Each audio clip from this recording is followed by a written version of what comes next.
Perkenalkan, nama saya Joshua Mumu, kelas 3B, Konstruksi Bangunan Gedung. Pada saat ini saya akan mengerjakan tugas mata kuliah teknologi beton dan akan membahas beton segar dengan referensi video yang telah disediakan. Nah, pada video dibagi menjadi 3 bagian, part 1, part 2, dan part 3. Saya akan merangkum semuanya dalam satu video. Beton segar adalah pencampuran beton yang telah selesai diaduk beberapa saat, karakteristiknya belum berubah atau masih plastis dan belum terjadi pengikatan. Nah, pada video itu membahas mengenai workabilitas. Apa itu workabilitas? Workabilitas beton didefinisikan dalam ASTM C125 sebagai sifat yang menentukan upaya seminimal mungkin yang dibutuhkan untuk mengerjakan pengecoran. Pekerjaan ini meliputi penempatan awal, pemadatan, dan penyelesaian. Semuanya ditentukan oleh sifat teknologi, pasta semen, friksi internal antara partikel agregat, dan friksi eksternal antara beton dan permukaan cetakannya. Uji beton segar itu yang pertama adalah workabilitas dan pengukuran workabilitas. Yang kedua adalah waktu pengikatan. Ketiga, kadar udara.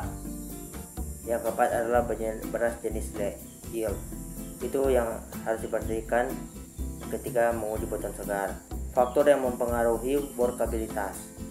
Faktor yang mempengaruhi workabilitas yaitu antara lain yang pertama faktor air, semen atau FAS. Yang kedua adalah pengaruh proporsi agregat. Yang ketiga adalah sifat-sifat agregat. Yang keempat adalah waktu dan suhu pengecoran. Yang kelima kehilangan selam. Yang keenam karakteristik semen. Yang ketujuh admixture. Yang kedelapan adalah segregasi dan blending. Pengukuran workabilitas bisa diukur dengan alat. Yang pertama adalah selam test. Yang kedua compaction factory test. Yang ketiga flow test. Yang keempat remolding test. Yang kelima penetration test. Yang keenam mixer test, dan yang terakhir mix clearance test. Pertama adalah pengujian selam. Dijelaskan bahwa pengujian ini digunakan untuk menilai karakteristik aliran beton segar. Langkah-langkah pertama adalah mengisi cetakan kerucut dengan beton, lalu mengangkatnya perlahan. Ketika cetakan diaduk, beton akan menurun karena beratnya sendiri. Penurunan tinggi kerucut ini disebut dengan selam.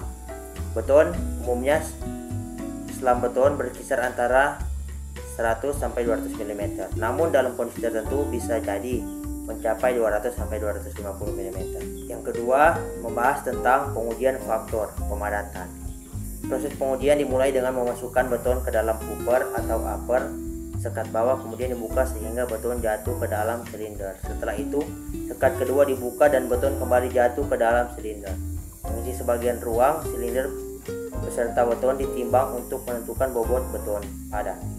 Faktor pemadatan dihitung dengan membagi berat beton tidak padat dengan beton padat dengan nilai normalnya bersekitar antara 0,8 sampai 0,92. Yang ketiga, membahas tentang flow table test.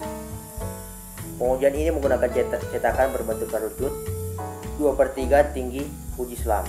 Beton diisi setengah papan persegi yang bereksel di satu sisi. Tepi bebas papan kemudian diangkat, diturunkan sebanyak 15 kali. Flow diukur sebagai diameter akhir beton rata-rata dari dua pengukuran dengan hasil yang bagus lebih dari 1175 mm. Dan yang keempat, membahas tentang slam flow test. Pengujian ini dilakukan dengan mengisi kerucut tanpa pemadatan, lalu mengangkat kerucut dan membiarkan beton mengalir. Diameter dari penyebaran beton diukur rata-rata dari 2 diameter tegak lurus dan waktu yang diperlukan untuk mencapai penyebaran 500 mm. Dan yang kelima, membahas tentang slam cone. Pengujian ini digunakan untuk mengetahui fillingability campuran beton, terutama untuk self compacting concrete atau SCC. Cara pelaksanaannya berbeda dengan beton konvensional menggunakan slam cone yang terbalik. Slam flow akhir bagus lebih dari 550 mm dengan maksimum yang direkomendasikan adalah 850 mm. Nah, berbagai penerapan yang saya jelaskan tadi, berbagai pengujian itu untuk membantu untuk memastikan bahwa materi yang digunakan dalam proyek berfungsi memiliki kualitas dengan standar dan